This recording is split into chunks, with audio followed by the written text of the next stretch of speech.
Hello. Are you Joe's sister? Yes. Well, I'm Bob Blake. Oh, yes. I've often heard Joe speak of you. I'm Betty Jackson. Joe used to work with you down in Texas, didn't he? Yes'm. But what are you doing way up here? Well, I had a letter from Joe and brought some of the boys, and we come up to see if we could help out some. You say Joe wrote you a letter? When was it written? It says here it was written on the 16th in Mesa Canyon. Thank heaven, then he's not dead. Dead? What do you mean? I haven't seen my brother for 3 weeks. He disappeared just like Father did, only we found Father dead, shot in the back. Do they know who did it? No, but Joe said he'd find out if it took the rest of his life. He was all worked up the day he disappeared. Said he'd found something, but wouldn't tell me until he was sure. And I thought they'd got Joe, too. But that letter's in his handwriting, and... Now, don't you worry, Miss Betty. We'll find Joe, and we'll find the man who dry gulched your dad. How far is it to Mesa Canyon? 7 miles, due south. And you positively guarantees that this here critter can talk? You heard him, didn't you? Yeah, but what I mean is, will he talk for me like he talks for you?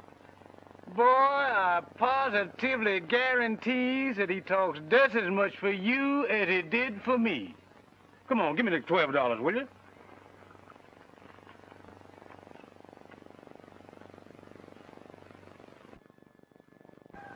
Looks like you've bought some stock, Dusty.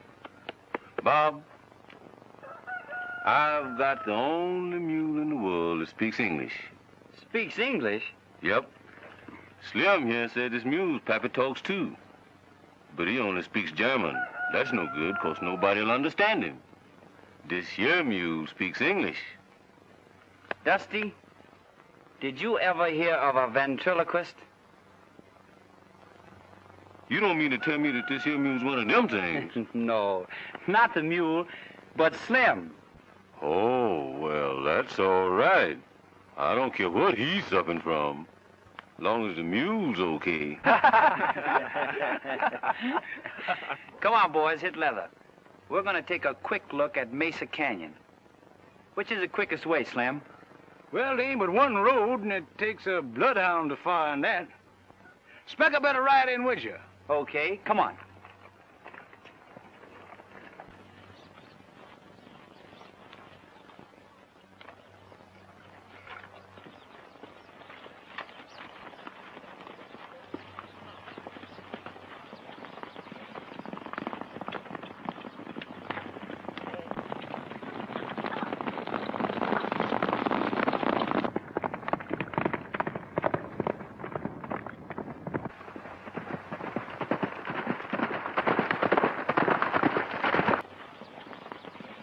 Now listen, fellas. Somebody in that burg has got old Joe hog-tied and staked out. He was there on the 15th, and it's my notion that he's still there. Now, the best way to start will be to trickle in there one at a time. Keep your eyes and ears open. And meet back here at 5 o'clock. Oh, let's make it 4:30. I got to get back to the ranch by 5 o'clock to give my mule a singing lesson.